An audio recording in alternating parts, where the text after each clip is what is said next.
예수님을 구주로 믿기 이전에는 우리는 하나님과 아무런 상관없는 삶을 살아왔습니다. 그러나 예수님을 믿고 난 이후에는 하나님과 매우 친밀한 관계인 그리스도인으로 사는 것입니다. 그리스도인은 예수님의 십자가의 은혜로 새롭게 거듭난 사람, 다시 말해서 새 생명을 사는 사람을 지칭하는 말입니다. 그래서 그리스도인이란 좀 더 구체적으로 말씀을 드리면 예수님을 나의 구주, 나의 하나님으로 마음에 믿고 고백하여 내 심령에, 내 마음에 예수님을 영접한 사람을 우리는 그리스도인이라 그렇게 부르는 것입니다. 또 다른 말로 그리스도인은 구원받은 성도를 지칭하는 말이기도 합니다. 그리스도인으로 산다는 것은 매우 특별한 영적인 의미를 갖고 있다는 것이죠. 그래서 우리가 그리스도인으로 사는 삶은요, 어떤 삶이냐면 이 세상에 내가 공개되어진 사람입니다. 그리스도인으로 산다는 것은 나를 이 세상에 공개하는 것입니다. 요즘은 인터넷 때문에 인터넷을 보는 사람들이 하도 많으니까 요즘 누가 조금만 잘못을 해도 어떻게 됩니까? 10년 전, 20년 전에 했던 아주 악한 일들이 만천하에 공개가 되죠. 그 사람만 공개되는 것이 아니라 그 가족들도 다 정보와 신상이 공개가 되어버립니다. 좋은 점도 있지만 그렇지 못한 부작용도 사실 있기도 하죠. 그리스도인이라는 것은 세상에 공개되어진 사람입니다. 다 아는 것이죠. 저 사람 어느 교회 다닌다더라. 저 사람 교회 목사라고 하더라. 저 사람은 교회 장로님이라고 장로라고 그러더라. 다 이미 다 알려져 있는 것이죠. 아무리 감추고 싶어도 감출 수 없는 것이 그리스도인이라는 것이죠. 그래서 우리가 그리스도인이라고 불려지는 것에 대해서는요, 우리 스스로가 참 조심을 해야 됩니다. 내가 그리스도인이기 때문에 나라는 사람이 세상에 다 알려져 있거든요. 다 공개되어 있기 때문에 이 그리스도인으로 산다는 건요, 마치 요즘 이 코로나 때문에 다수의 교회가 그러는 것이 아니라 아주 그 소수의 이 교회에서 확진자가 발생하고 하니까 세상 사람들은 기회는 있다나 싶어서 교회를 전체를 다 통틀어서 비난하잖아요. 극히 아주 전체적인 어떤 수에 비하면 교회에서 확진자가 나는 것은 신천지 말신천지는 교회가 아니니까 일반 정통교회에서 확진자가 나오는 것을 마치 전체가 다 그러는 것처럼 우리를 호도하거든요. 그러면 그 비난을 우리가 받으면 그 사람들만 비난받는 것이 아니라 확진자가 나오지 않은 교회들까지 다 함께 비난을 받습니다. 그게 그리스도인이기 때문에 그런 것이죠, 여러분. 그래서 그렇게 사람들이 교회를 비난하고 하는 것을 이렇게 늘 들을 때마다 참 마음이 아프죠.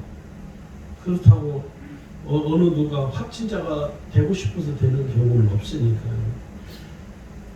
그런데 문제는 우리가 이렇게 세상의 사람들로도 비난을 받고 세상 사람들에게 적대적인 어떤 그런 감정을 우리가 느끼면서 많은 그리스도인들이 내가 그리스도인으로 사는 것에 대해서 많이 자존감이 떨어져 있습니다. 목사들만 그런 것이 아니라 모든 교인들이 그리스도인들이 자존감이 저 땅바닥에 떨어져 있어요. 여러분, 그리스도인은 어떤 사람이냐면 낮은 자존감으로 사는 사람들이 아닙니다. 왜 그러냐면 하나님의 형상을 우리가 온전히 회복되어진 사람들이거든요. 우리는 자존감이 높은 사람들이에요. 내가 그리스도인으로 사는 것에 대해서 여러분 자긍심을 가져야 됩니다. 할렐루야. 자부심을 가져야 됩니다. 코로나가 아니더라도 세상 사람들은 교회를 비난하는 것을 또 그리스도인들을 비난하는 것을 멈추지 않습니다. 그렇다고 해서 세상 사람들이 우리를 비난한다고 해서 내가 그리스도인으로 사는 것에 대해서 열등감을 가질 이유가 전혀 없다는 것이죠. 아주 극소수의 사람 때문에 오늘 그리스도인들이 욕을 먹는 것이니까 좀 더 이걸 좀 더 구체적으로 좀 말씀을 드리자면 그리스도인이 그러면 어떤 사람이냐면 첫 번째 그리스도인은요 예수님을 구주로 믿고 고백하는 사람이 그리스도인입니다. 예수님을 내 마음에 내 심령에 구주로 영접한 것이죠. 그래서 내가 입으로 시인하고 고백하는 것이죠. 그리고 그 예수님을 나의 구주로 믿고 영접했다는 말은 예수님이 이제 내 인생의 주인으로 내가 영접한 것을 의미하긴 하는 말이긴 합니다. 그래서 우리는 이렇게 고백을 해요. 예수님은 나의 죄를 대신하여 십자가에서 피 흘려 죽으셨고 십자가에서 죽으신 지 사흘 만에 무덤에서 부활하셨고 그 예수님은 말씀하신 대로 하늘에 오르셨습니다. 하나님 우편 보좌에 좌정하셨습니다. 그 예수님은 다시 오실 것입니다. 그 예수님은 나의 구주, 나의 하나님이십니다. 그분은 내 인생의 주님이십니다. 이렇게 우리가 고백하게 되는 사람을 우리는 그리스도인이라고 부르는 것입니다. 두 번째는요, 그리스도인은 어떤 사람이냐면 죄에서 구원받은 사람입니다. 인간은요, 죄인으로 태어나서 죄인으로 살다가 그 죄로 말미암아 멸망을 받습니다. 그게 인간이 처해 있는 사람들이 흔히 말하는 운명 이야기 하잖아요. 저는 운명이라는 말을 그렇게 좋아하진 않는데 사람은 태어날 때부터 죄인으로 태어나서 죄 때문에 일평생 죄의 종로로 하다가 그 죄로 사망에 이르게 되는 것입니다. 그래서 인간은요, 죄인으로 태어난 그 인간은 그 죄를 인간 스스로 해결할 수가 없어요. 그런데 예수님이 이 세상에 오셔서 십자가에서 내 죄를 대신해서 죽으셨습니다. 그래서 우리는 그 예수님이 나의 죄를 대신해서 죽으셨기 때문에 그 예수님을 내가 믿는 것이죠. 예수님 내 죄를 담당하셨습니다. 내가 죄인이었는데 죄인이었던 나의 죄를 대신해서 예수님이 십자가에서 피 흘려 죽으셨습니다. 나는 그 예수님을 믿습니다. 이렇게 믿고 고백하면 우리가 죄에서 구원받게 되는 것이죠. 죄 사함을 받는다는 말이죠. 그 사람을 우리는 그리스도인이라고 부르는 것입니다. 그래서 이 그리스도인은요, 죄에서 구원받은 사람을 지칭하는 단어입니다. 여기 로마서 6장에 보면 6장 10절에 보면요, 그가 죽으시면 죄에 대하여 단번에 죽으시며 그가 살아 계심은 하나님께 대하여 살아 계심이니. 예수님을 말씀. 예수님이 죄에 대해서 단번에 한 번에 십자가에서 죽으신 것이죠. 그래서 우리가 늘 고백할 때 나는 죄 사함 받았습니다.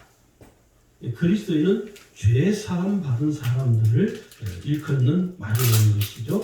그 다음에 세 번째는요, 그리스도인은 어떤 사람이냐면 하나님의 자녀가 된 사람을 의미합니다. 하나님의 자녀. 이 하나님의 자녀는 뭡니까? 상속자입니다. 로마서 8장 17절에 가면요, 상속자라고 표현을 하고 있어요. 거기 보시면 자녀이면 또한 상속자, 곧 하나님의 상속자요. 이렇게. 그래서 이 상속자가 뭐냐면 그리스도와 함께한 상속자니 우리가 그와 함께 영광을 받기 위하여 고난도 함께 받아야 할 것이니라. 그렇게 기록했습니다. 우리가 하나님 자녀가 되었다는 것은 너무나 거룩하고 영광스러운 것이죠.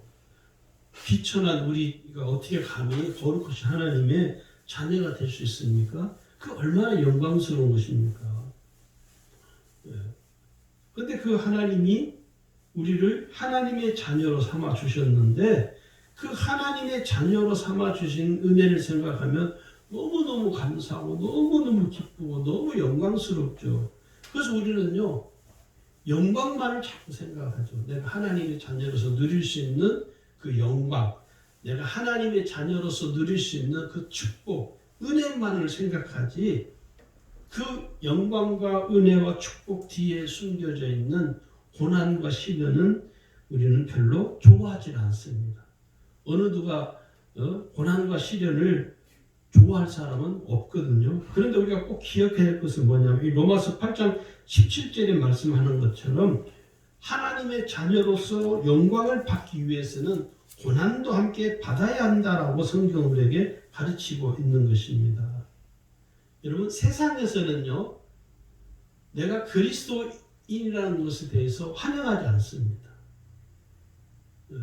너무 우리가 너무 쉽게 알 수 있죠. 여러분, 세상 사람들이 저를 보고 목사님 그렇게 안 부릅니다. 제가 어느 세상 모임에 가본 적은 목사가 돼서 가본 적은 없지만 만약에 제가 세상 어떤 모임에 갔다 그러면 그분들이 저를 목사님 이렇게 부를 것 같죠? 그렇게 안 부릅니다. 내가 그리스도인이라는 것에 대해서 세상 사람들은 환영하지 않습니다.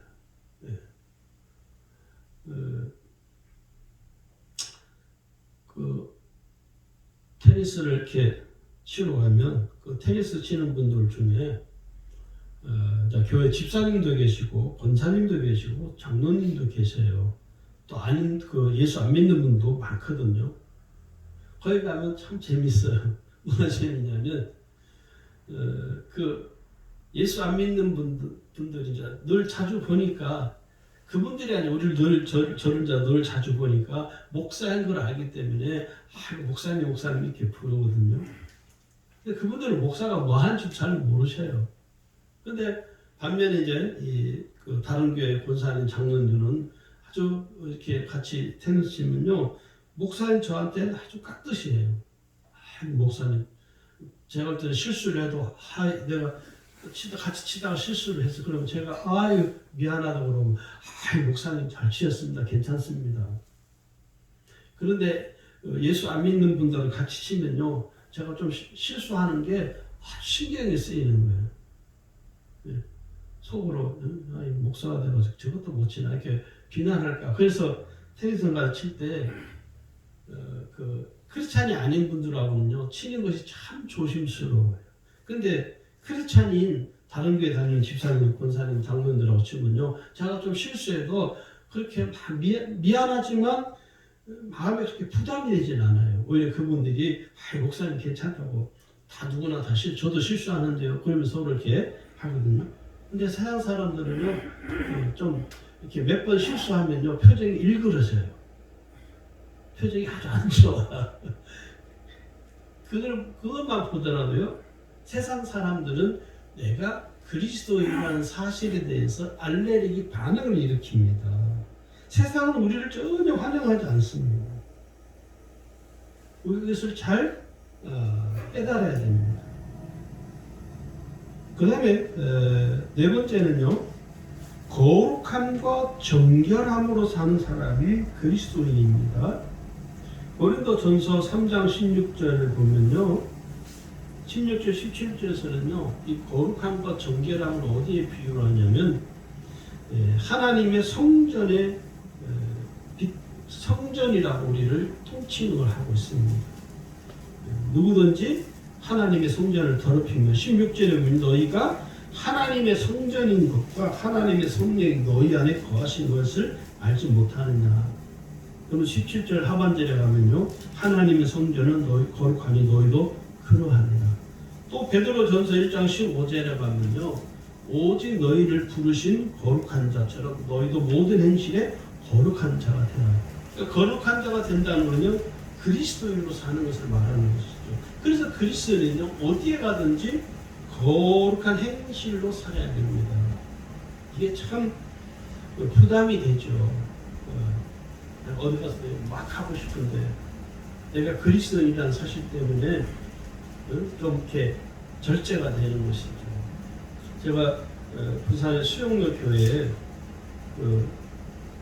누굴 만날 일이 있어서 갔었는데 거기서 어느 연세 많은 권사님이 한 60 훨씬 넘으신 것 같은데 그 연세 많은 권사님이 저한테 오셔서 목사님 어쩐 일이시냐고 제가 얼떨결에 제가 여기 뭐 누구 만나러 왔다고 근데 저를 어떻게 아시냐고 그랬더니 목사님은 저를 몰라도 저는 목사님 너무 잘합니다. 이야기하는 거 보니까 저희 그 울산의 부전기도원에서 집회할 때 거기 이제 자주 1년에 한두 차례씩 영성 훈련을 하거든요. 거기 와서 은혜도 받고 그러셨다고. 제가 그때 뭘 느꼈냐면 내가 목사로서 어디에 가서도 항상 행실을 정말 올바르게 해야겠구나. 내 행실이 그분이 저를 안다라고 저는 생각도 못했는데 갑자기 나타나서 목사님, 만약 거기서 제가 그분이 저 멀리서 이렇게 보고 있는데 나는 모르는 사람인 줄 내가 거기서 말을 막 하고 그랬더라면요 그 권사님이 얼마나 시험 들었겠습니까, 그죠? 아이고 목사가 돼가지고 말이에요 저렇게 말을 막 하네. 그래서 제가 그걸 보면서 정말 목사로서 목사가 아니더라도 내가 그리스도인으로서 어디에 가 있든지 항상 하나님이 나를 보시는 것을 의식하며 삶을 살아야겠구나. 그러니까 늘 이렇게 내 행동과 내 삶에 대해서 주의를 할 수밖에 없는 것이죠. 참 이게 중요하거든요. 그 다음 5번째는요. 십자가의 은혜를 경험한 사람이 그리스도인입니다. 이 십자가의 은혜를 우리 다른 말로 복음이라고 그러죠.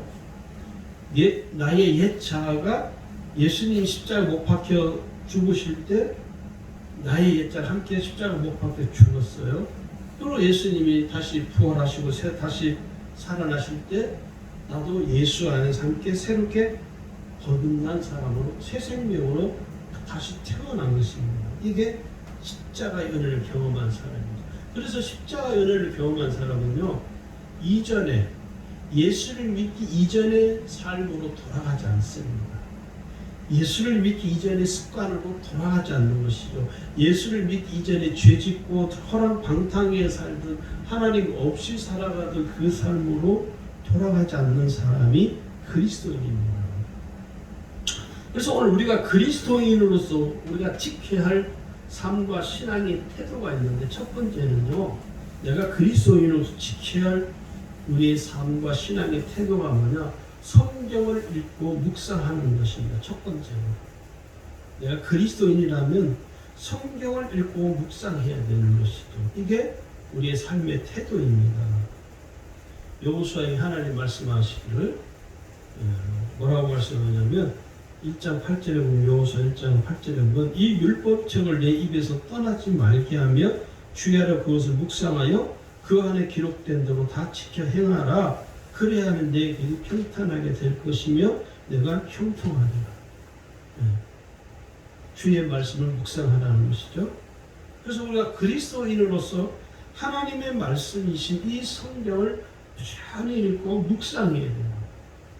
지금은 인터넷이 발달하고 너무 발달해가지고 인터넷만 그런 것이 아니라 인터넷보다 더 발달한 게 스마트폰이죠. 스마트폰 하나면 뭐 카메라도 필요 없고 이제는 카메라가 잘 안 팔린다잖아요. 스마트폰 때문에. 요즘 또 갤럭시 S21인가요? 카메라 성능이 엄청 더 좋아졌죠. 사람들이 스마트폰에 그냥 미쳐 있잖아요. 스마트폰을 쳐다보고 인터넷을 보고 그 우리나라 사람들처럼 스마트폰에 이게 손에서 놓지 않는 나라가 거의 없대요. 우리나라가 아주 스마트폰에 모든 거의 대부분 국민들이 스마트폰을 가진 사람들은 거의 다 중독됐다라고 봐도 과언이 아닐 정도로 몰입을 한다는 것이죠. 성경을 우리가 그렇게 중독되면 얼마나 좋을까, 그죠? 내가 스마트폰에 중독되어 있는 나를 보면서 내가 성경에 중독이 됐으면 그러면 우리 삶에 정말 엄청난 역사가 일어날 것인데, 오늘 우리가 그리스도인으로서 삶을 방황하지 않고 세월을 허비하지 않으려면요, 성경을 부지런히 읽고 묵상해야 됩니다. 우리가 이렇게 우리의 삶을 방황하고 세월을 허비하는 이유가 뭐냐면 내가 갈 바를 알지 못하기 때문이죠. 내가 어디를 가야 할지를 모르기 때문이죠. 그리고 실제로 자기가 하는 것이 이게 옳은 길인지 아닌지, 이게 내가 가는 길이 맞는지 아닌지를 모르니까 허비하는 것이죠. 그런데 여러분, 성경 속에 다 길이 있습니다. 이 성경은 내가 가야 할 방향을 제시하는 나침반과도 같은 거예요. 그래서 내가 어디를 가야 할지 모를 때 어떻게 합니까? 성경을 읽고 묵상하면 성경이 내게 답을 줘요. 별로 안 믿으신 것 같은데 성경이 그렇습니다. 그래서 성경 우리가 믿고 신뢰할 수 있는 것이죠. 두 번째는요, 그리스도인이 살아가야 할 삶의 태도는 뭐냐면 기도하는 것입니다. 기도하는 사람이 그리스도인이에요. 그리스도인이라면 기도하는, 그건 기본이죠. 예, 기본입니다. 기도하지 않는 사람을 우리는 그리스도인이라고 부를 수가 없죠. 왜요? 그리스도인은 기도하는 사람. 왜 기도합니까? 하나님의 은혜를 덧입기 위해서 하나님께 은혜를 간구하는 사람이 그리스도인이죠. 그 다음에 세 번째는요, 복음을 전하는 것입니다. 아직까지도 복음을 알지 못하고 듣지 못한 소수 민족들이 수도 없이 많습니다.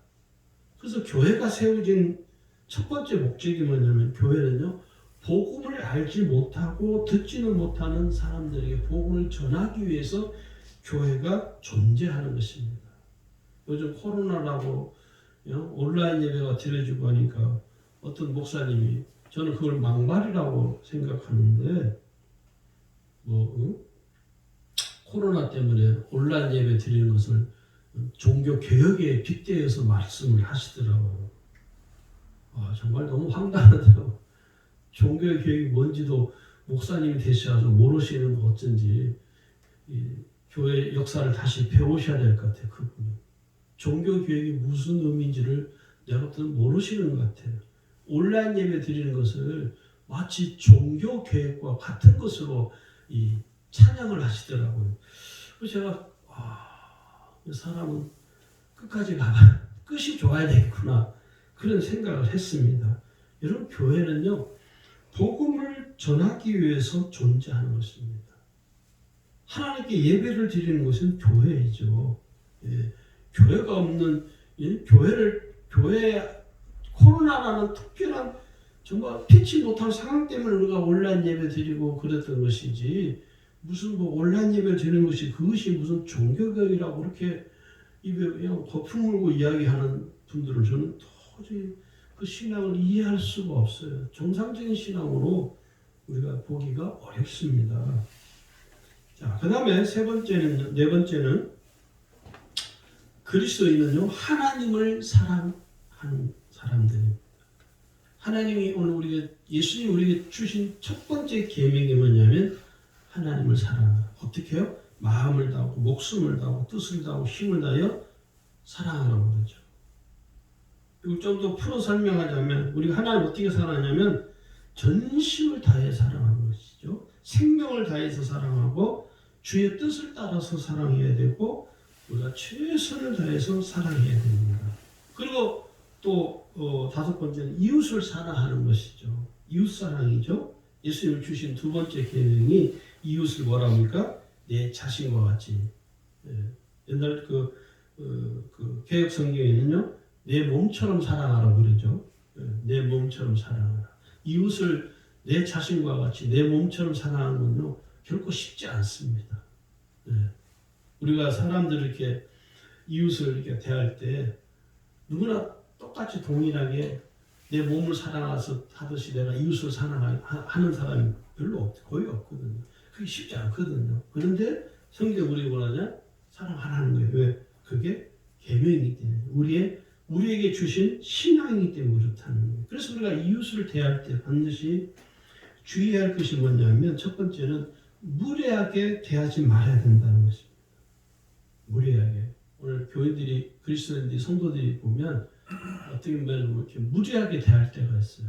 마음이 급하거든. 저 사람 어떻게 구워 삶아서 교회를 데려가야 되는 하는 이 생각이 너무 앞서다 보니까 무례하게 할 때가 있어요.